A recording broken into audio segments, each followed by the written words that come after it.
Student, welcome to success zone technical classes.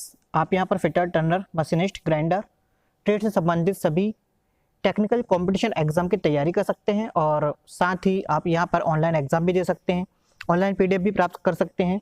Online exam देने और PDF प्राप्त करने के लिए आपको डिस्क्रिप्शन बॉक्स में टेलीग्राम की लिंक को प्रोवाइड कराया गया है। वहां से आप क्या कर सकते हैं, टेलीग्राम को ज्वाइन करके एग्जाम दे सकते हैं, ऑनलाइन एग्जाम दे सकते हैं और साथ ही आप पीडीएफ भी प्राप्त कर सकते हैं। साथ ही यदि आपके कोई फ्रेंड्स, यदि आप इलेक्ट्रिशियन ट्रेड से संबंधित हैं तो इलेक्ट्रिशियन ट्रेड के लिए भी हमारे पास क्लासेस अवेलेबल हैं, वीडियोस अवेलेबल हैं। आप डिस्क्रिप्शन बॉक्स में जाएंगे, वहां पर आपको इलेक्ट्रिशियन ट्रेड से संबंधित सभी आपको वीडियोस प्राप्त हो जाएगी। तो ये जो सक्सेस जोन की 1000 सीरीज जो चल रही है, अभी प्रेजेंट में जो एनएफसी के जो एग्जाम आने वाले हैं, वीएसएससी का भी अभी सुनने में आया है, वीएसएससी ने भी एग्जाम की जो सिटीज हैं वो जारी कर दी हैं। आपको एग्जाम सिटीज सेलेक्ट करने का ऑप्शन भी दे दिया गया है। तो आप लोग वीएसएससी, इसरो की तैयारी कर रहे हैं, डीएमआरसी की तैयारी कर रहे हैं, एमपीटीयू ट्रेनिंग ऑफिसर की तैयारी कर रहे हैं, या फिर जो भी कंपटीशन एग्जाम की तैयारी कर रहे हैं, सभी कंपटीशन एग्जाम, जितने भी टेक्निकल कंपटीशन एग्जाम है, उनकी तैयारी के लिए सबसे बेस्ट जो आपके लिए क्वेश्चन है वो है आपकी 1000 क्वेश्चन सीरीज, जो कि सक्सेस जोन द्वारा बनाई गई है, जारी की गई है। और इस पर बनाई जाने वाली प्रत्येक वीडियो में आपको क्वेश्चन के साथ साथ काफ़ी सारे आपको प्रोवाइड हो जाते हैं, काफ़ी सारे आपको क्वेश्चंस प्राप्त होते हैं जो कि आपके एग्जाम में काफ़ी ज़्यादा इंपॉर्टेंट होने वाले होते हैं। तो चलिए चलते हैं हम क्वेश्चन की तरफ। यदि आपको 1000 क्वेश्चन की अगर ये सीरीज की पीडीएफ अगर आपको वाई करना है तो आप हमारे टेलीग्राम लिंक पर, टेलीग्राम नंबर पर या फिर हमारे व्हाट्सअप नंबर पर मैसेज करके आप हमसे ये वाई कर सकते हैं। चलिए शुरुआत करते हैं। तो सबसे पहले आज हम स्टार्ट करते हैं 85 नंबर क्वेश्चन, जो कि हमारे पिछली वीडियो का क्वेश्चन था, जो कि हमारी क्लास जो 4 क्लास थी, उस क्लास 4 का जो हमारा क्वेश्चन था 85 नंबर का क्वेश्चन। ये 85 नंबर का क्वेश्चन थोड़ा सा मिस हो गया है। आपको यहाँ पे 85 नंबर के क्वेश्चन को आंसर को सुधार कर लेना है। क्वेश्चन आपसे पूछा गया है, खालिस्तान का प्रयोग टेलस्टॉक की शुद्ध रूप से, खालिस्तान का प्रयोग टेलस्टॉक की शुद्ध रूप से सेटिंग के लिए होता है। खालिस्तान is used for the accurate setting of the tailstock. तो यहाँ पे मैंने आपको पहले आंसर स्लिप गेज प्रोवाइड करवाया था। हालांकि आपका स्लिप गेज भी आंसर यहाँ पर सही है, लेकिन कुछ एग्जामिनर जो एग्जामिनेशन है उन्होंने वर्नियर कैलिपर को ज़्यादा सुटेबल माना है। वर्नियर कैलिपर यहाँ पे आंसर उन्होंने सही माना है, तो इसलिए वर्नियर कैलिपर भी आंसर आप लोग प्रोवाइड करेंगे। आप लोग ज़्यादा से ज़्यादा वर्नियर कैलिपर आंसर को ही टिक करेंगे। चलिए आज हम नए सिरे से स्टार्ट करते हैं। 101 नंबर का क्वेश्चन आज हमारा चालू हो रहा है क्लास नंबर 5 में। क्वेश्चंस आपके सामने दिया गया है, केंद्रों के बीच जॉब को पकड़कर, केंद्रों के बीच जॉब को पकड़कर फेशिंग ऑपरेशन करने के लिए किस सेंटर का प्रयोग किया जाता है? To hold the job between centres and facing operations is done which centre is used. यानी कि जब हम लोग दो सेंटर के बीच में, हमारा एक सेंटर ये होता है, दूसरा सेंटर हमारा ये होता है, इन दोनों सेंटर के बीच में पकड़ के जब हम लोग किसी जॉब की फेसिंग कर रहे होते हैं तो हमारा फेशिंग ऑपरेशन क्या होता है? किसी जॉब के सिरे को समतल बनाने की जो प्रोसेस होती है, इसे हम लोग क्या बोलते हैं? फेसिंग बोलते हैं। तो किसी केंद्रों के बीच में जॉब को पकड़कर फेसिंग करते समय किस सेंटर का प्रयोग करते हैं? तो वहां पर हमारे पास ऑप्शंस दिए गए हैं, half centre, ball centre, live centre या फिर डेड सेंटर। तो यहाँ से हमारा आंसर निकल कर आ जाता है, फेसिंग करने के लिए हम लोग हमेशा हाफ सेंटर का प्रयोग करते हैं। हमेशा कौन सा सेंटर प्रयोग करते हैं? Half centre. तो ये आपके सामने हाफ सेंटर भी मैंने आपको बनाया गया है, ये हाफ सेंटर है आपका। और हाफ सेंटर का प्रयोग फेसिंग ऑपरेशन के लिए किया जाता है। कौन से ऑपरेशन के लिए करते हैं? फेसिंग ऑपरेशन के लिए करते हैं। चलिए नेक्स्ट क्वेश्चन है हमारा। क्वेश्चन है, फोर्जिंग शॉप में किस वाइस का प्रयोग किया जाता है? What is vice used of forging shop? तो जो हमारी फोर्जिंग होती है, फोर्जिंग क्या होती है? किसी भी मेटल के जो टुकड़ा होता है, उस मेटल के टुकड़े को गर्म करके प्लास्टिक एज तक लाने के पश्चात इसके शेप में परिवर्तन करने की जो प्रोसेस होती है, उस प्रोसेस को हम लोग क्या बोलते हैं? फोर्जिंग बोलते हैं। आपके ऑप्शंस हैं leg wise, bench wise, pipe wise या फिर हैंड वाइज। तो फोर्जिंग शॉप में हम लोग हमेशा लेग वाइज का प्रयोग करते हैं, क्योंकि लेग वाइज का प्रयोग भारी फोर्जिंग शॉप कार्य में किया जाता है। ये काफ़ी इंपॉर्टेंट क्वेश्चन है और लगभग मैक्सिमम एग्जाम में आपको ये पूछा जा चुका है। तो आप लोग ये काफ़ी अच्छी तरह से इसको रीड करें, काफ़ी अच्छी तरह से इसको वॉच करें और अपने आने वाले जितने भी एग्जाम है उस एग्जाम में आप लोग अच्छी तरह से सक्सेस हों। चलिए यहाँ पे अगर हम लोग बेंच लेग वाइज की अगर हम लोग बात करते हैं तो लेग वाइज आपकी किसकी बनाई जाती है? लेग वाइज आपकी बनाई जाती है माइल्ड स्टील की बनाई जाती है। किसकी बनाई जाती है? माइल्ड स्टील की बनाई जाती है। कभी कभी रॉट आयरन की बनाई जाती है परंतु मुख्य आंसर जो है आपका वो क्या होना चाहिए, माइल्ड स्टील। तो आपकी लेग वाइज माइल्ड स्टील की बनाई जाती है, जबकि आपकी बेंच वाइज कास्ट आयरन की बनाई जाती है, पाइप वाइज माइल्ड स्टील की बनाई जाती है, और हैंड वाइज भी माइल्ड स्टील की ही बनाई जाती है। तो देख लेते हैं, हमारे पास ये लेग वाइज उपलब्ध है, ये हमारे पास लेग वाइज है, इस टाइप की आपकी लेग वाइज होती है। आप देख रहे हैं लेग वाइज के जो जबड़े होते हैं वो रेडियल में खुलते हैं, ध्यान दीजिएगा, लेग वाइज के जो जबड़े होते हैं वो रेडियल में खुलते हैं। रेडियल में खुलने का मतलब होता है आपका एक रेडियल बनाते हैं, अर्थात यही कारण एक होता है कि क्वेश्चन पूछा जाता है कि बेंच वाइज में पकड़े जाने वाले जॉब कार्य, बेंच वाइज में जो जॉब कार्य पकड़े जाते हैं, यानी कि बेंच वाइज में समानांतर जॉब पकड़े जाते हैं, उनको हम लोग किस में नहीं पकड़ सकते हैं, उसको लेग वाइज में नहीं पकड़ा जाता है। क्यों नहीं पकड़ा जाता है, क्योंकि लेग वाइज आपकी रेडियली खुलती है। कैसी खुलती है, आपकी रेडियली खुलती है। तो ये आपकी लेग वाइज है। लेग वाइज में ये आपके काफ़ी सारे पार्ट्स आपको दिखाए गए हैं, तो आप वीडियो को पॉज करके, आप वीडियो को रोक करके इनके सारे पार्ट्स को आप क्या कर सकते हैं, वॉच कर सकते हैं, देख सकते हैं। जैसे कि आपका ये थ्रेडेड जॉ होता है एक प्रकार का, यहाँ पे आपका सॉलिड जॉ होता है, ये मूविंग जॉ होता है आपका, और इस तरह से आपका ये एक स्पिंडल होता है। तो ये आपकी लेग वाइज है। चलिए अगले क्वेश्चन पे चलते हैं। यहाँ पे मैंने नोट भी किया हुआ है, आप ध्यान से देखेंगे। लेग वाइज को माइल्ड स्टील से बनाया जाता है, और लेग वाइज का दूसरा नाम क्या होता है, टोंग वाइज। ये फर्स्ट टाइम आपको किसी ने भी नहीं बताया होगा आज तक कि लेग वाइज का दूसरा नाम क्या होता है। लेग वाइज का दूसरा नाम होता है टोंग वाइज। लेग वाइज का दूसरा नाम क्या होता है, टोंग वाइज होता है। चलिए फ्रेंड्स आगे बढ़ते हैं, 103 नंबर के क्वेश्चन पे चलते हैं। 103 नंबर का क्वेश्चन आपके सामने कुछ इस तरह से है। और एक बात और कि अगर ये जो श्रृंखला चल रही है, इसके श्रृंखला के सबसे पहले मैं एक एग्जाम लेता हूं, और उस एग्जाम को मैंने टेलीग्राम लिंक, टेलीग्राम ग्रुप में सेंड करता हूं।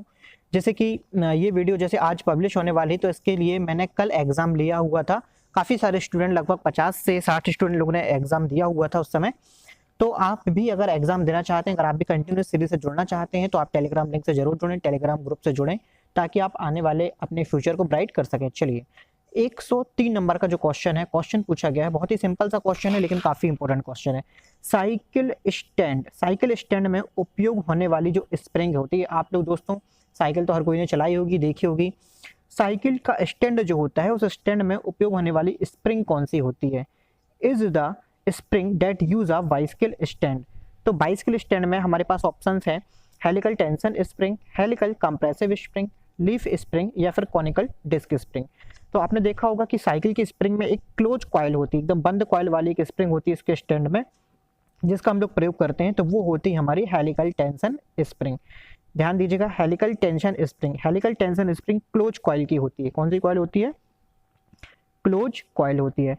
जबकि आपकी जो हेलिकल कंप्रेसिव स्प्रिंग होती है, ये आपकी कौन सी कॉइल होती है, ओपन कॉइल कहलाती है, ये आपकी ओपन कॉइल होती है। तो ध्यान दीजिएगा, आपको ये कोई भी नहीं बताएगा क्लोज कॉइल और ओपन कॉइल क्या होता है। इस टाइप की आपने देखा होगा आपके बाइक में जो स्प्रिंग लगी होती है, यानी कि जो शॉकअप होते हैं, उसकी स्प्रिंग काफ़ी फैली हुई होती है, काफ़ी गैप होता है इनके बीच में, ये आपकी ओपन कॉइल कहलाती है। जबकि आपने देखा होगा आपकी साइकिल के स्टैंड में जो स्प्रिंग होती है वो एकदम क्लोज होती है, एकदम बंद वाली होती है, उससे हम लोग बोलते हैं हेलिकल टेंशन स्प्रिंग। इसी तरह से दोस्तों साइकिल का जो सीट होती है, साइकिल की सीट के नीचे भी हम लोग एक स्प्रिंग प्रयोग करते हैं, तो वहाँ पे कौन सी स्प्रिंग प्रयोग की जाती है। तो ध्यान देने वाली बात सबसे ज़्यादा ये होती है कि साइकिल की जो सीट होती है, उस सीट पर आप लोग बैठते हैं, बैठने का मतलब होता है आप उस पर लोड डालते हैं। लोड डालने का मतलब होता है यहाँ पे क्या हो रहा है, कोई भी चीज़ कंप्रेस हो रही है, तो यहाँ पे हम लोग कौन सी स्प्रिंग प्रयोग करेंगे, compressive spring, helical compressive spring का प्रयोग साइकिल सीट के केस में प्रयोग किया जाता है। अब साइकिल का जो कैरियर होता है, साइकिल का कैरियर भी आपने देखा होगा, साइकिल का कैरियर आपके पीछे की तरफ, आपके जो कैरियर होता है वहाँ पे एक लगा हुआ होता है, उस कैरियर में भी एक स्प्रिंग होती है। वो स्प्रिंग क्या करती है, जब हम लोग कैरियर को उठाते हैं उसको वापस भेजने की कोशिश करती है। तो वहाँ पे जिस स्प्रिंग का प्रयोग किया जाता है वो होती है हमारी टॉर्सन स्प्रिंग। कौन सी स्प्रिंग होती है, टॉर्सन स्प्रिंग। आपने देखा होगा आप लोग की जो दफ्ती होती है, जो क्लिफ होती है, जिस पर आप लोग कॉपी में रख कर लिखते हैं, तो वो भी आपकी कौन सी स्प्रिंग होती है, टॉर्सन स्प्रिंग होती है। चलिए लीफ स्प्रिंग की अगर हम लोग बात कर लेते हैं, तो लीफ स्प्रिंग क्या होती है, आपने देखा होगा बड़ी बड़ी जो गाड़ियाँ होती हैं, बड़ी बड़ी गाड़ियाँ जो कमानी, एक कमानी पे रखी होती है, इस टाइप की एक कमानी होती है, इस कमानी पे आपकी बड़ी बड़ी गाड़ियाँ क्या होती हैं, स्टैंड होती हैं, तो ये आपकी लीफ स्प्रिंग कहलाती है। इसको हम लोग कमानी स्प्रिंग भी बोलते हैं, इसको हम लोग लीफ स्प्रिंग भी बोलते हैं। तो ये बहुत बड़े बड़े जो आपके ट्रक्स होते हैं, ट्रक वगैरह होते हैं, बसेस होती हैं, तो वहाँ पे हम लोग लीफ स्प्रिंग का प्रयोग करते हैं। चलिए, कॉनिकल डिस्क स्प्रिंग भी होती है। कॉनिकल डिस्क स्प्रिंग कुछ इस तरह से होती है। तो इसका जो प्रयोग किया जाता है ये काफ़ी जो कहना चाहिए काफ़ी सीमित स्थान जो होते हैं, बहुत ही सीमित स्थान, वहाँ पर हम लोग कॉनिकल डिस्क स्प्रिंग का प्रयोग करते हैं। तो ये चारों स्प्रिंग आपके लिए काफ़ी ज़्यादा यूजेबल होने वाली है। इसका आंसर हमारा क्या हो जाएगा? इसका आंसर हो जाएगा हमारा helical tension spring. Question number 104 पे चलते हैं। क्वेश्चन नंबर 104 काफी इंपॉर्टेंट है आपके लिए। नमकीन पानी से जंग लगने के कारण, नमकीन पानी से जंग लगने के कारण बचाव के लिए कौन सा मेटल उपयोग किया जाता है? To prevent rust due to brine which metal is used?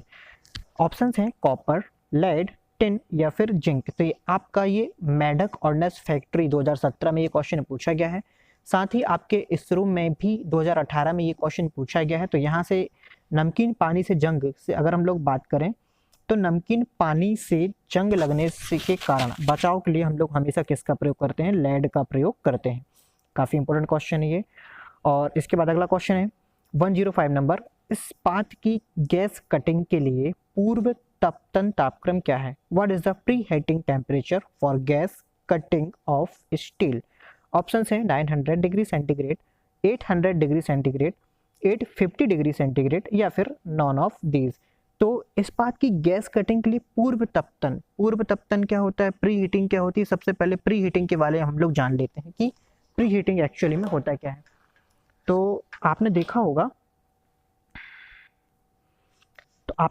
कभी अगर किसी वेल्डर को या किसी गैस कटर को, तो जब वो किसी भी पार्ट्स को जब वो काटता है, तो जब मान के चलो अगर हमको इसको 20 से काटना है तो सबसे पहले वो इस पॉइंट पे क्या करता है? इस पॉइंट पे कॉन्सेंट्रेट करता है गैस कटिंग टॉर्च को, और गैस कटिंग टॉर्च को इस पॉइंट पे कॉन्सेंट्रेट करने के बाद काफ़ी हद तक वहाँ पे टेम्परेचर देता है और उसको लाल तप्त गर्म करता है।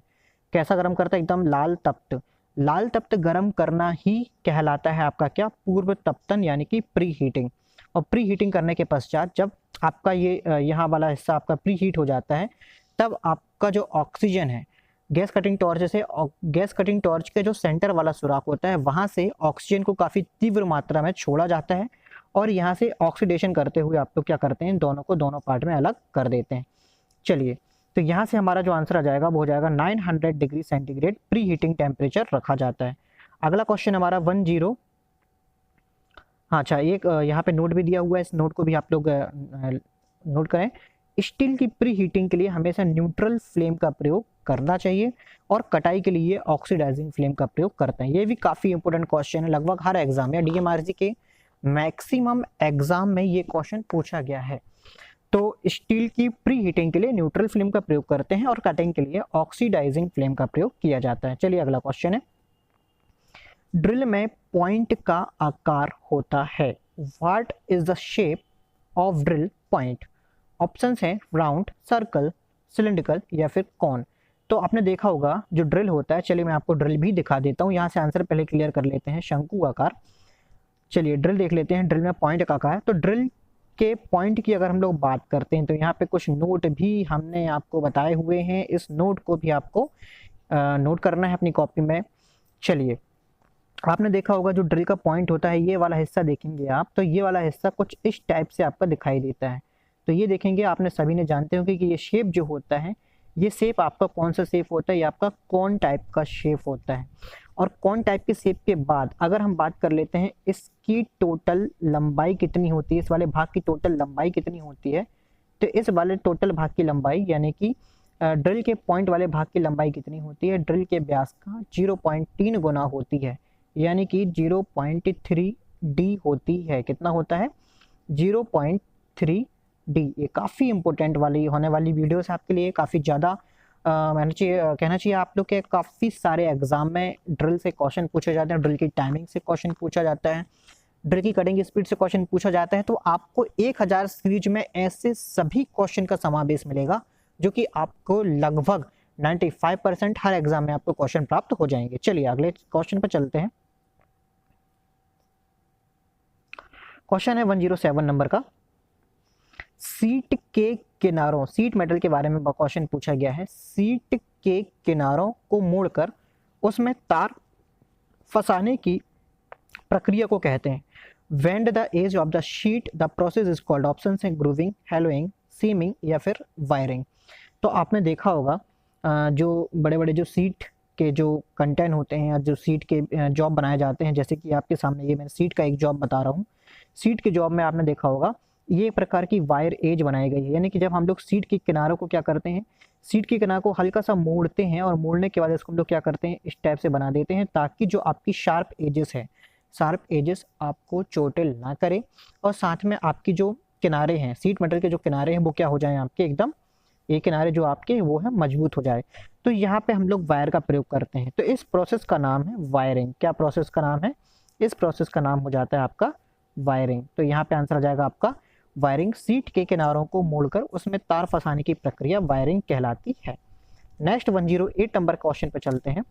क्वेश्चन है आपका 3 पॉइंट इंटरनल माइक्रोमीटर की जो लीस्ट काउंट होती है वो कितनी होती है? What is the least count on 3 point internal micrometer? तो ये ऑप्शंस इसके जो दिए गए हैं, A 0.001 mm, B 0.005 mm, C 0.02 mm या फिर डी 0.01 mm। तो 3 पॉइंट इंटरनल माइक्रोमीटर का जो सबसे ज़्यादा प्रयोग किया जाता है वो किसी भी इंटरनल जो सुराख होते हैं, इंटरनल सुराखों को मेजर करने के लिए, मापने के लिए या फिर इसकी सिलेंड्रिसिटी चेक करने के लिए भी हम लोग इसका प्रयोग करते हैं 3 point internal micrometer. 3 point internal micrometer में 3 बॉल होती हैं जो कि 120 डिग्री के कोण पर होती हैं। कितने डिग्री के कोण पे होती हैं? 120 डिग्री के कोण पे होती हैं। और 3 पॉइंट इंटरनल माइक्रोमीटर की जो एक्यूरेसी है, उस एक्यूरेसी को चेक करने के लिए हम लोग किसका प्रयोग करते हैं? रिंग गेज का प्रयोग करते हैं। किसका प्रयोग करते हैं? रिंग गेज का प्रयोग किया जाता है। 3 पॉइंट इंटरनल माइक्रोमीटर की जो जीरो सेटिंग है, जीरो सेटिंग को चेक करने के लिए किसका प्रयोग करते हैं? रिंग गेज का प्रयोग करते हैं। आपने देखा होगा जो रिंग गेज होता है, रिंग गेज का मुख्यतः प्रयोग किया जाता है किसी शाफ्ट का व्यास को चेक करने के लिए। तो यहाँ से हमारा 3 पॉइंट इंटरनल माइक्रोमीटर की जो लीस्ट काउंट है वो 0.005 mm आती है। 3 पॉइंट इंटरनल माइक्रोमीटर होता है क्या है, चलिए देख लेते हैं। यह है आपके सामने 3 point internal micrometer. 3 point internal micrometer में जैसा कि मैंने आपको बताया ये 3 एनविल होते हैं जो कि 120 डिग्री के कोण पर होते हैं। इसको हम लोग मेजरिंग हेड के नाम से भी जानते हैं। क्या जानते हैं? Measuring head. ये आपका बैरल होता है। इस बैरल पे आपके mm में ग्रेजुएशन अंकित होते हैं और एक खास विशेषता इसकी यह है कि 3 पॉइंट इंटरनल माइक्रोमीटर के बैरल में जो ग्रेजुएशन अंकित होते हैं वो आउटसाइड माइक्रोमीटर की तुलना में विपरीत दिशा में चिन्हित होते हैं। विपरीत दिशा में क्या होते हैं? ग्रेजुएटेड होते हैं। ये आपका थिम्बल है, थिम्बल भी आपका विपरीत दिशा में ग्रेजुएट होता है। और ये आपका रैचेट स्टॉप है। यूनिफॉर्म प्रेशर सुनिश्चित करने के लिए हम रैचेट स्टॉप का प्रयोग करते हैं। नेक्स्ट क्वेश्चन पर चलते हैं। क्वेश्चन नंबर हमारा 109 क्वेश्चन पे चलते हैं। क्वेश्चन है 109।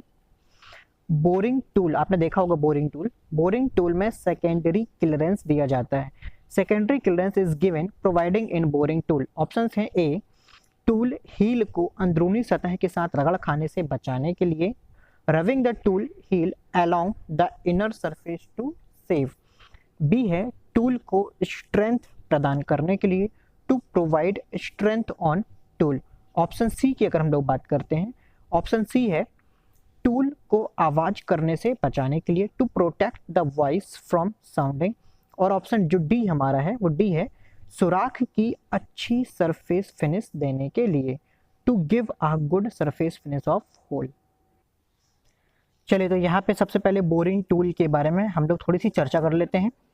तो आपने देखा होगा ये एक किसी इंटरनल सरफेस की बात की जा रही है। यहाँ पे इंटरनल सरफेस में कोई चीज़ टर्न कर रहे हैं तो टर्न करने के दौरान जो हमारा बोरिंग टूल है वो अंदर की ओर से कार्य करता है और अंदर की ओर कार्य करने पर ये हमारा एक बोरिंग टूल यहाँ पे बनाया गया है। तो जो सेकेंडरी क्लियरेंस की अगर हम लोग बात करते हैं तो सेकेंडरी क्लियरेंस में क्या होता है, आपने देखा होगा यहाँ पे ये आपका जो टूल है, आपका ये टूल इस टाइप से बन रहा है और ये सबसे पहले आपकी कटिंग एज को ग्राइंड किया गया और उसके बाद सेकेंड टाइम कटिंग एज को और ज़्यादा ग्राइंड कर दिया गया। क्यों ग्राइंड कर दिया गया? क्योंकि जब आप किसी राउंड टर्न को अंदर से, किसी राउंड जॉब को अंदर से बोर करते हैं, अंदर से ग्राइंड करते हैं या अंदर से कटिंग करते हैं, तो यहाँ पे ये जो टूल की जो हील है अगर इसको हम लोग ग्राइंड नहीं करेंगे तो आपकी जो टूल की हील है उसका जॉब के साथ रगड़ खाने की संभावना सबसे ज़्यादा होती है, जिससे आपकी टूल भी खराब होगा और साथ में जॉब भी खराब होगा। इसलिए इससे बचने के लिए हम लोग क्या करते हैं, इसकी जो कटिंग एज है उसको हम लोग क्या करते हैं और ज़्यादा अंदर की ओर क्या कर देते हैं, ग्राइंड कर देते हैं, ताकि ये जॉब की सतह के साथ अंदरूनी हील से ये रगड़ खाने से बच सके। तो ये होता है बोरिंग टूल में सेकेंडरी क्लियरेंस, इसको हम लोग सेकेंडरी क्लियरेंस के नाम से जानते हैं। अगर आप हमारी पुरानी वीडियोस देखेंगे तो आपको पुरानी वीडियोस में कटिंग टूल के बारे में काफ़ी सारी जानकारी आपको प्राप्त हो जाएगी। तो यहाँ से बोरिंग टूल में जो सेकेंडरी क्लियरेंस दिया जाता है वो है टूल हील को अंदरूनी सतह के साथ रगड़ खाने से बचाने के लिए। अगले क्वेश्चन पे चलते हैं। क्वेश्चन हमारा नेक्स्ट है, कॉपर को वायुमंडल में लंबे समय तक रखने से हरे रंग की परत जम जाती है, जैसे कहा जाता है। Putting copper in the atmosphere for a long time, the green layer scale that freezes is called। Option है रेटिना, पटिना, जंग या फिर इनमें से कोई नहीं। तो आपने देखा होगा कि जितने भी कॉपर के बर्तन होते हैं या फिर कॉपर के जितने भी आपके पार्ट्स होते हैं उनमें हरे रंग की एक पतली परत जमने लगती है। वो पतली परत एक्चुअली क्या होती है, उस पतली परत का नाम होता है पटिना। उसे क्या बोलते हैं हम लोग, पटिना। ये हरे रंग की परत होती है। ये परत क्या करती है, वायुमंडल से होने वाले जितने भी हानिकारक है उससे कॉपर की क्या करती है, रक्षा करती है, लेयर बनाकर, पतली लेयर बनाकर, जैसे हम लोग बोलते हैं पटिना। इस तरह से और भी अनेक जो एंटी करोजन रेजिस्टेंस जो मेटल हैं उनकी भी कुछ पतली परत बनती है, यानी कि वो वायुमंडल से खुद को प्रोटेक्ट करने के लिए अपने ऊपर एक पतली परत बना लेते हैं। तो यहाँ पे देखते हैं, जैसे कि अगर हम लोग सबसे पहले कॉपर की बात करते हैं तो कॉपर पटना एटमॉस्फेयर के साथ इफेक्ट करके पटना बना लेता है और इसका कलर होता है ग्रीन। नेक्स्ट है जिंक। जिंक बनाता है कार्बोनेट की परत बनाता है और इसकी कलर हो जाता है ग्रे। एल्यूमिनियम की अगर हम लोग बात करते हैं तो एल्यूमिनियम एल्यूमिना बनाता है, वायुमंडल के साथ क्रिया करके एल्यूमिना बनाता है और इसकी जो इस प्रोसेस को बोलते हैं एनाडाइजिंग, है ना। वायुमंडल के साथ जो एल्यूमिनियम होता है, एल्यूमिनियम वायुमंडल के साथ क्रिया करके एक पतली परत एल्यूमिना बनाता है, जैसे हम लोग क्या बोलते हैं, एनाडाइजिंग। और एनामेलिंग एक अलग चीज होती है जो कि corrosion resistance metallic non metallic coating होती है, जो कि कांच की कोटिंग कहलाती है। ये ग्रे कलर का होता है। लेड की अगर हम लोग बात करते हैं तो लेड वाइट ऑक्साइड बनाता है। स्टेनलेस स्टील की बात करें तो ये सेल्फ प्रोटेक्टिव होता है। निकल की बात करें, निकल भी हाई प्रोटेक्टिव होता है और क्रोमियम भी आपका हाई प्रोटेक्टिव होता है। अगले क्वेश्चन पे चलते हैं। क्वेश्चन है कटिंग 111 नंबर का क्वेश्चन है आपका। कटिंग टॉर्च की नोजल में सेंटर में एक बड़ा सुराख रखा जाता है, किसके लिए रखा जाता है? Cutting flashlight nozzle for centre big hole it happens. Option है ऑक्सीजन, एसिटिलीन, हाइड्रोजन या फिर नाइट्रोजन। तो कटिंग टॉर्च भी मैं आपको दिखाने वाला हूँ। यहाँ पे थोड़ा सा बात कर लेते हैं जरा सी कटिंग टॉर्च के बारे में। तो यहाँ पे लिखा हुआ है, आपने देखा कटिंग टॉर्च। कटिंग टॉर्च में मुख्य रूप से ऑक्सी एसिटिलीन फ्लेम का प्रयोग करते हैं। इसमें टोटल 7 होल होते हैं। 7 होल होते हैं। किस टाइप से 7 होल होते हैं आपने देखा होगा, कटिंग टॉर्च के बीच में एक बड़ा सुराख होता है और साइड में आपके 6 सुराख होते हैं। कितने सुराख होते हैं? 6 सुराख होते हैं। तो ये 6 सुराख में 6 प्री हीटिंग होल कहलाते हैं और एक ऑक्सीजन का होल कहलाता है। यानी कि 6 प्री हीटिंग होलों में क्या आती है, हमारी एसिटिलीन आती है, C2H2 आती है, और बड़े वाले जो होल है, बड़े वाले होल से क्या आती है, हमारी ऑक्सीजन आती है। तो यहाँ से हमारा आंसर निकल कर क्या आ जाता है, ऑक्सीजन। कटिंग टॉर्च के नोजल में सेंटर में बड़ा सुराख ऑक्सीजन के लिए रखा जाता है। ध्यान देने योग्य वाली बात यह है, कटिंग टॉर्च के नोजल में टोटल 7 होल होते हैं, जबकि वेल्डिंग टॉर्च के नोजल में ओनली 1 होल होता है। चलिए देख लेते हैं।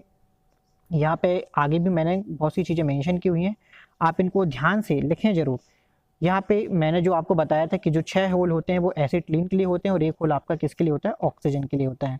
इसके साथ पे इसका एंगल, किसका, गैस कटिंग टॉर्च का जो एंगल होता है वो नोजल की बॉडी के साथ 90 डिग्री का कोण बनाता है। कितने डिग्री का कोण बनाता है? 90 डिग्री का।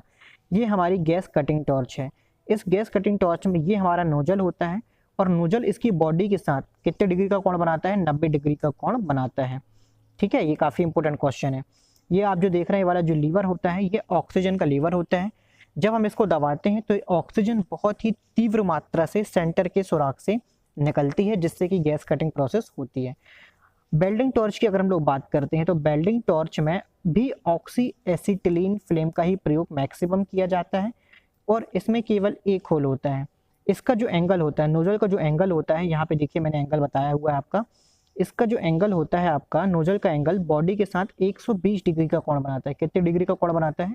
120 डिग्री का कोण बनाता है। ये काफ़ी इंपॉर्टेंट क्वेश्चन है। वीडियो को पॉज करके आप इन सारी चीज़ों को नोट जरूर करें। किसी भी डाउट की स्थिति में आप हमारे टेलीग्राम लिंक, टेलीग्राम चैनल पे आप हमसे क्वेश्चन कर सकते हैं, अपना डाउट्स क्लियर कर सकते हैं, और आपको मोबाइल नंबर भी दिया गया है जहां से आप हमको कॉल करके अपने डाउट्स को क्लियर कर सकते हैं, अगर किसी भी क्वेश्चन में अगर आपको डाउट है तो। साथ ही एक और खास बात, अगर आप लोग किसी भी एमसीक्यू को रीड कर रहे हैं, किसी भी एमसीक्यू को पढ़ रहे हैं, तो उसके लिए आपको बेसिक नॉलेज होना बहुत ही ज़्यादा जरूरी है। तो आप सबसे पहले अपनी फिटर की बुक को भी काफ़ी अच्छी तरह से पढ़ें और उसके बाद फिर एमसीक्यू को सॉल्व करें। अगला क्वेश्चन है हमारा 112 नंबर का, थ्रेड इंसर्ट का प्रयोग किया जाता है। Thread insert are used, option है नई थ्रेड बनाने के लिए, अंदरूनी थ्रेड बनाने के लिए, बाहर चूड़ी बनाने के लिए, या फिर खराब अंदरूनी चूड़ियों को सुधारने के लिए।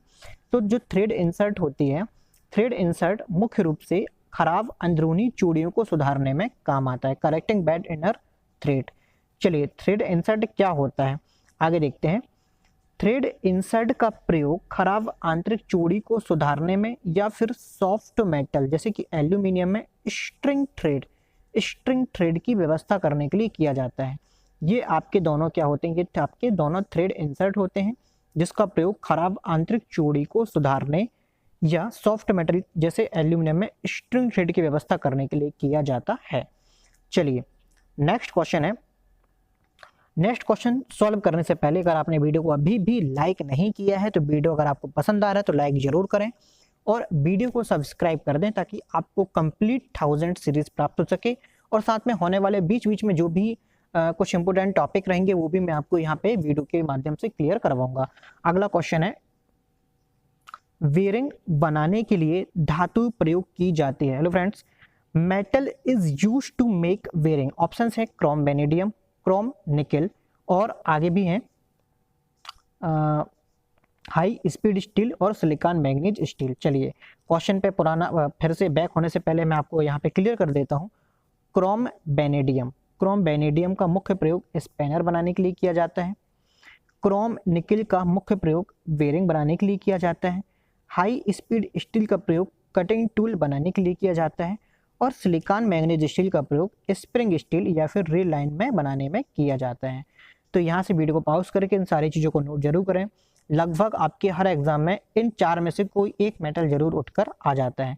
क्वेश्चन पे पुनः चलते हैं।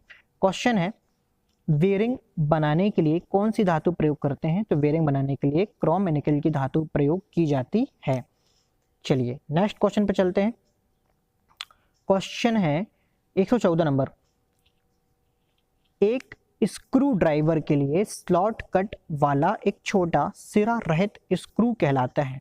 अ screwdriver with slot cut for a headless screw is called. Option है set screw, cap screw, stud या फिर ग्रव स्क्रू। तो स्क्रू ड्राइवर, जहाँ पे स्क्रू ड्राइवर अगर लिखा हुआ है तो स्क्रू ड्राइवर के लिए स्लॉट कट वाला छोटा हेडलेस बोल्ट आपका हमेशा ग्रव स्क्रू ही कहलाता है। ये काफ़ी इंपॉर्टेंट है, बहुत ही एग्जाम में, मैक्सिमम एग्जाम में आपका ये कहना चाहिए। इसरो के एग्जाम में, सेल के एग्जाम में, डीएमआरसी के एग्जाम में, ओएफआरसी के एग्जाम में, यूपीआरवी यूएनएल के एग्जाम में ये क्वेश्चन बार बार पूछा गया है कि सिरा रहित स्क्रू ड्राइवर के लिए स्लॉट कट सिरा रहित हेडलेस बोल्ट कौन सा होता है? ग्रव स्क्रू होता है। यहाँ पे एक चीज़ और मैं आपको बताऊंगा अभी कि यदि इसी जगह पे क्वेश्चन पूछा जाता है कि एक एलन की के लिए हेक्सागोनल स्लॉट, किसके लिए? एलन की। इसके ऊपर हमने क्या पढ़ा था? Screw driver. तो एक एलन की के लिए हेक्सागोनल स्लॉट कट वाला एक छोटा सिरा रहित स्क्रू कौन सा स्क्रू कहलाता है?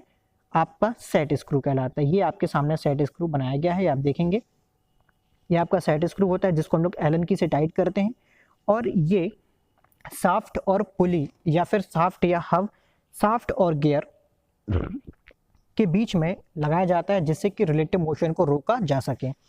अगला क्वेश्चन है, क्वेश्चन नंबर 115 है, रिवॉल्विंग डाई हेड का प्रयोग करते हैं। Revolving die head uses of, option है centre lathe, drilling machine, capstan lathe या फिर इनमें से कोई नहीं। तो रिवॉल्विंग डाई हेड एक्चुअली में होती क्या है, सबसे पहले आपको ये पता होना चाहिए। तो रिवॉल्विंग डाई हेड का प्रयोग जो मास प्रोडक्शन जो लेथ मशीन होती हैं, जैसे कि कैपेसिटन लेथ और टर्रेट लेथ, इस पर एक रिवॉल्विंग डाई हेड का प्रयोग किया जाता है, जिस पर टोटल 6 टूल एक साथ क्या होते हैं, पकड़े जा सकते हैं। 1 2 3 4 5 6, 6 टूलों को एक साथ पकड़ा जा सकता है। तो इसका प्रयोग हम लोग किस में करते हैं, इसका प्रयोग हम लोग करते हैं कैपेसिटन और टर्रेट लेथ में। तो यहाँ से आंसर हमारा निकल कर आता है कैपेसिटन और टर्रेट लेथ। इसके बारे में हम आपको आगे बता देते हैं। तो ये आपके सामने एक कैपेसिटन लेथ दर्शाई गई है। तो इसमें मैंने आपको मेंशन किया हुआ है रिवॉल्विंग डाई हेड में एक साथ 6 टूल पकड़े जाते हैं। ये भी काफ़ी इंपॉर्टेंट क्वेश्चन है। मतलब आपको यहाँ पे इस वीडियो में जितने भी क्वेश्चन के साथ जो भी आपको टॉपिक यहाँ पे नोटेड में बताया जा रहा है, ये सारे के सारे बहुत ही ज़्यादा इंपॉर्टेंट हो सकते हैं। रिवॉल्विंग डाई हेड में एक साथ 6 टूल पकड़े जा सकते हैं। इसका प्रयोग कैपेसिटन लेथ तथा टर्रेट लेथ में किया जाता है। ये देखेंगे आप यहाँ पे, इस जगह पे आपका एक टूल हेड लगाया जाता है। ये है आपका टर्रेट हेड, देखा, ये आपका टर्रेट हेड, ये आपका टर्रेट हेड है। और टर्रेट हेड को ये छोटी जो स्लाइड है, इसको हम लोग बोलते हैं रैम स्लाइड। इस रैम स्लाइड को ऑपरेट करने के लिए हमारे पास ये लीवर लगे हुए होते हैं। चलिए आगे देखते हैं। ब्रास, पीतल एक एलॉय होता है। Brass is alloy of, options हैं 40% copper, 60% zinc, 33% copper, 67% zinc, 60% copper, 40% zinc, या फिर नॉन ऑफ दीज। तो ब्रास, अगर हम लोग पीतल की बात करें तो पीतल आपका कॉपर और जिंक का मिश्रण होता है, और ये 60% कॉपर और 40% जिंक से मिलकर बनाया जाता है। काफ़ी इम्पोर्टेंट ये क्वेश्चन है। और जहाँ तक मेरे नॉलेज में, लगभग आज तक हुए जितने भी टेक्निकल एग्जाम में 80 से 90% ये क्वेश्चन बार बार पूछा गया है। तो यहाँ से आपका ब्रास क्लियर होता है। अगला क्वेश्चन चलते हैं। 117 नंबर का क्वेश्चन काफ़ी इंपॉर्टेंट है। एक असेंबली में से हेक्सागोनल हेड, हेक्सागोनल हेड आपका कौन सा होता है, आप जानते हैं ये हेक्सागोनल हेड है। इस हेक्सागोनल हेड वाले 12 mm का बोल्ट, इसका जो डाया है वो कितना है, 12 mm का बोल्ट है, को निकाला जाना है। उपयोग किए जाने वाले स्पेनर का साइज होता है। तो आपने देखा होगा स्पेनर हम लोग कहाँ लगाते हैं, फ्लैट टू फ्लैट लगाते हैं। फ्लैट टू फ्लैट जो दूरी होती है वो होती है 1.5D+3। कितना होती है, 1.5D+3। तो यहाँ पे 1.5 आपके फार्मूले से आया।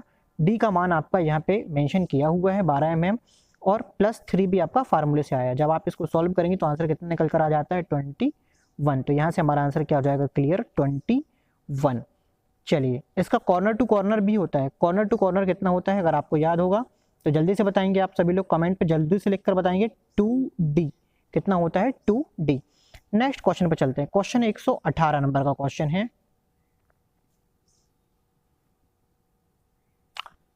Okay, ordnance factory Medak, ISRO और सेल में लगातार एक ही साल 2017 में पूछा गया क्वेश्चन। समुद्री जल क्षेत्र में निम्नलिखित में से कौन सी पाइप सामग्री का प्रयोग किया जाता है।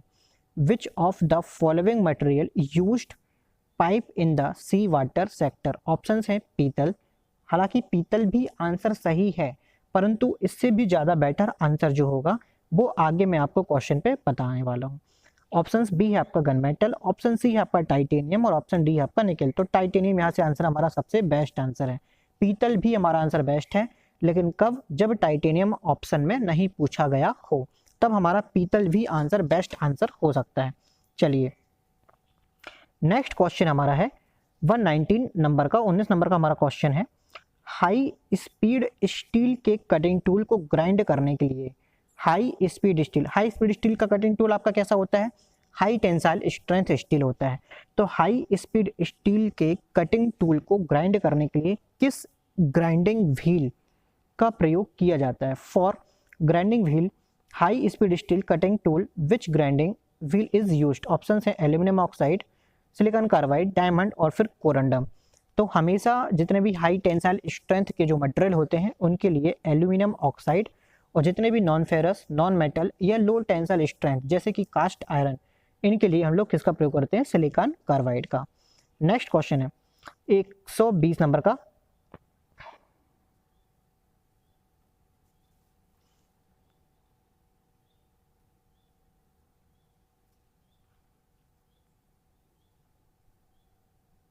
120 नंबर का क्वेश्चन आपके सामने है। लेथ मशीन पर जब हम लोग जॉब पर चूड़ी काटते हैं तो चूड़ी काटने से पहले जॉब का जो बाहरी व्यास है किसके बराबर रखा जाता है? The outer diameter of the job is kept equal to that before cutting the that thread on the job on the lathe machine। Options हैं चूड़ी के कोर डायमीटर के बराबर। चूड़ी का कोर डायमीटर क्या होता है? चूड़ी का माइनर डायमीटर ही कोर डायमीटर कहलाता है। मेजर डायमीटर से 0.1 से 0.2 मिलीमीटर कम, यानी कि जो हमारा चूड़ी का मेजर डायमीटर होता है, मैक्सिमम जो डायमीटर होता है उससे कम। सी है चूड़ी के मेजर डायमीटर के बराबर, यानी कि जितना हमारा चूड़ी का डायमीटर होता है उतना ही हमको शाफ्ट का ब्लैंक साइज रखना है। और आंसर डी हमारा क्या है? आंसर डी है मेजर डायमीटर से 0.1 से 0.2 mm अधिक। तो यहाँ पे अगर हम लोग लेथ मशीन की बात करें तो लेथ मशीन में हमेशा चूड़ी काटने से पहले जॉब का व्यास चूड़ी का जितना मेजर डायमीटर होता है उतना ही रखा जाता है। जैसे कि आपका ये जॉब है, इस जॉब पे अगर हमको चूड़ी काटनी है तो इस पर हम लोग ब्लैंक साइज उतना ही रखेंगे जितना कि चूड़ी का मेजर डायमीटर है। चलिए यहाँ इसको हम लोग फिगर के माध्यम से भी देख लेते हैं। आपने देखा इस जॉब पे अगर हम लोग चूड़ी काट रहे हैं तो चूड़ी काटने के लिए इसका जो डायमीटर है, ब्लैंक साइज है, वो हम लोग चूड़ी के मेजर डायमीटर के बराबर ही रखेंगे क्योंकि इसमें चूड़ी में बिल्कुल भी फैलाव नहीं होता है। नेक्स्ट क्वेश्चन है 121 number. AC transformer welding set में किस ट्रांसफार्मर का प्रयोग किया जाता है?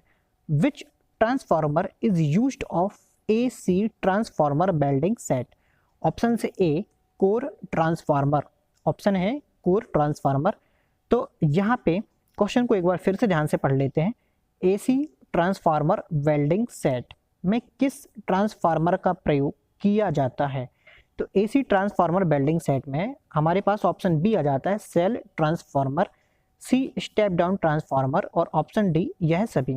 तो हमने हमेशा ही सुना है कि वेल्डिंग शॉप पे हम लोग वेल्डिंग मशीनों में स्टेप डाउन ट्रांसफार्मर का प्रयोग करते हैं। तो चलो स्टेप डाउन ट्रांसफार्मर का प्रयोग तो करते हैं, लेकिन क्यों करते हैं? उस करने का कारण ये है कि जो AC transformer step down transformer welding set होता है वो आपने देखा होगा आपके घरों में या कारखानों में 220 या 440 वोल्ट का धारा वोल्टेज आता है। तो उस हाई वोल्टेज और उसमें करंट की मात्रा क्या होती है? काफ़ी कम होती है। तो हाई वोल्टेज लो करंट 220 से 440 वोल्ट की जो मुख्य धारा होती है, मुख्य एसी धारा, उसको लो वोल्टेज हाई करंट, यानी कि लो वोल्टेज कितना 40 से 100 वोल्ट के बीच में और हाई करंट कितना 100 से 1000 एंगस्ट्रॉम के बीच में कि वेल्डिंग धारा में क्या कर देता है? ये कन्वर्ट कर देता है।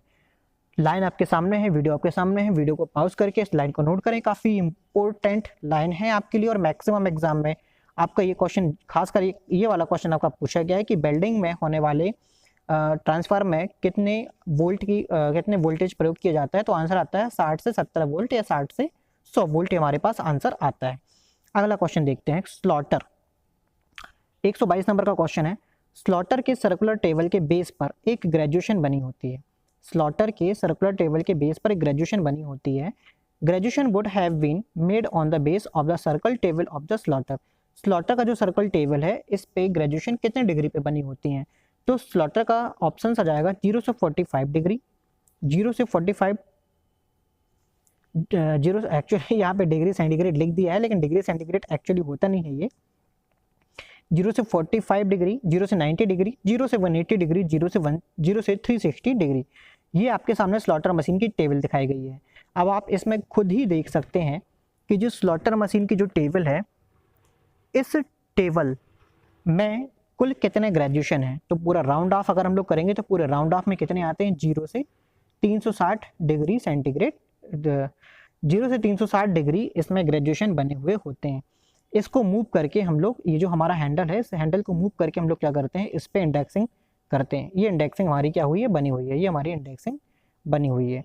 चलिए अगला क्वेश्चन है 123 नंबर। एक स्टील साफ्ट है, हमारे पास स्टील साफ्ट है।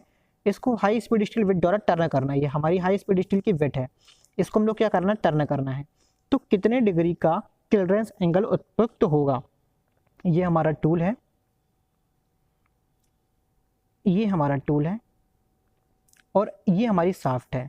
तो यहाँ पे क्लीयरेंस एंगल पूछा जा रहा है, ये एंगल क्लीयरेंस एंगल कितने डिग्री तक का होगा, तो यहाँ से हमारा आंसर निकल कर आ जाएगा 6 से 8 डिग्री का हम लोग क्या रखेंगे, क्लीयरेंस एंगल रखेंगे। नेक्स्ट क्वेश्चन है, सेपर पर क्विक रिटर्न मैकेनिज्म लगाने से खालिस्तान के लिए आवश्यक समय को कम किया जाता है। Why applying quick return mechanism on shaper. तो मैंने कल की वीडियो में भी आपको बताया था कि शेपर मशीन पर हम लोग हमेशा क्विक रिटर्न मैकेनिज्म का प्रयोग करते हैं। क्विक रिटर्न मैकेनिज्म का प्रयोग क्यों किया जाता है, चलिए देखते हैं। ये हमारी शेपर मशीन है। इस शेपर मशीन का हमारा ये रैम होता है। इस रैम के अग्रभाग पे कटिंग टूल लगाया जाता है। ये हमारा कटिंग टूल लग गया। चलिए, तो ये कटिंग टूल आगे की ओर मूव करता है। तो जब कोई भी कटिंग प्रोसेस होती है तो कटिंग करने के दौरान जब ये फॉरवर्ड एक्शन में होता है, कटिंग टूल फॉरवर्ड एक्शन में होता है, तो ये क्या करता है, ये मेटल काटता है और रिटर्न मोशन में ये मेटल नहीं काटता है। तो हमारे पास जो टूल को रिटर्न आने का समय है, ये हमारा आइडल समय कहलाता है। अगर हम लोग 3 मिनट टूल को जाने में ले जाते हैं और टूल को आने में लगाते हैं तो टोटल कितने मिनट हो जाते हैं, 6 मिनट हो जाते हैं। तो हमारा केवल 3 मिनट ही हमारा यूजेबल है, जबकि 3 मिनट हमारा यूजेबल नहीं है, क्योंकि इस पे टूल आपका कटिंग प्रोसेस नहीं कर रहा होता है। तो इसके लिए हम लोग क्या करते हैं, इस वाले समय को, यानी कि जो टूल का नॉन कटिंग स्ट्रोक है, इसको हम लोग क्या करते हैं, कम करते हैं। तो कितना कम कर सकते हैं, इसको हम लोग क्विक रिटर्न मैकेनिज्म में, जो आपकी लिंक एंड स्लॉटेड, ये हमारा लिंक एंड स्लॉटेड मैकेनिज्म होता है। लिंक एंड स्लॉटेड मैकेनिज्म के माध्यम से हम लोग इसको 3:2 तक कर सकते हैं, यानी कि ये जाने में 3 मिनट लेगा और आने में 2 मिनट। इसको मिनट में काउंट ना करें, ये जाने में ज़्यादा समय लेगा और आने में कम समय लेगा, 3:2 का समय लेगा।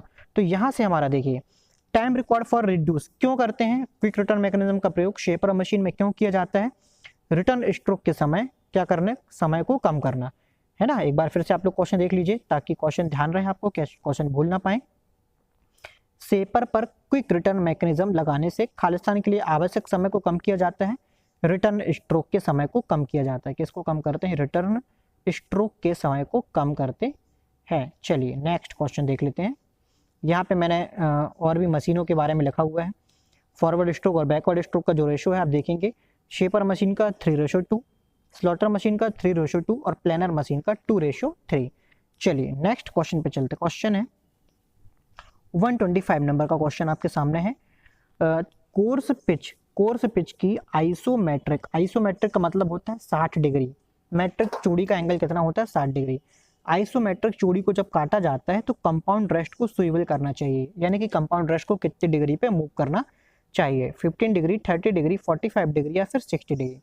तो ध्यान दीजिएगा, कभी भी आप लेथ मशीन में, चाहे आप थ्रेड काट रहे हो चाहे आप टेपर काट रहे हो, दोनों ही कंडीशन में जब भी कंपाउंड स्लाइड को मूव करने की अगर बात आती है तो कंपाउंड स्लाइड को हमेशा एंगल का आधा यानी कि कितना डिग्री हो जाएगा आपका, 30 डिग्री हो जाएगा। कितना हो जाएगा आपका, 30 डिग्री। तो कोर्स पिच की आइसोमेट्रिक चूड़ी को जब काटा जाता है तो कंपाउंड रेस्ट को हम लोग 30 डिग्री क्या करते हैं, स्विवल करते हैं।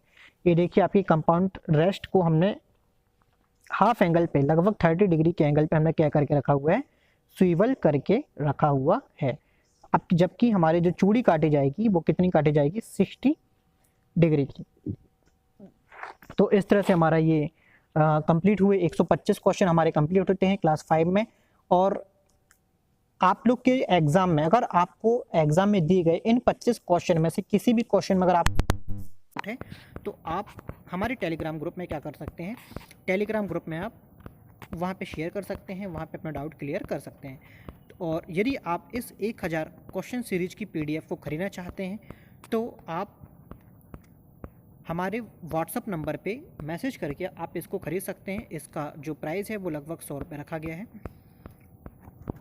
इसमें हालांकि आपको प्रेजेंट टाइम में अगर आप इस सीरीज़ को खरीद रहे हैं तो इसमें आपको बिल्कुल भी जो फिगर है वो आपको किसी भी मशीन के फिगर्स आपको इस पे नहीं प्राप्त होंगे, और अभी आपको ना ही इस पे डिस्क्रिप्शन भी प्राप्त होगा। जब आपका 1000 क्वेश्चन सीरीज का कंप्लीट वीडियो कंप्लीट हो जाएंगी तब आपको इस पे डिस्क्रिप्शन भी प्रोवाइड कराया जाएगा। चलिए, वीडियो को अभी भी अगर आपने सब्सक्राइब नहीं किया है तो वीडियो को सब्सक्राइब करें और बने रहें, जुड़े रहें सक्सेस जोन के साथ। अपनी लाइफ, अपने कैरियर और अपने ड्रीम को पूरा करने के लिए जुड़े रहिए सक्सेस जोन के साथ। Young ones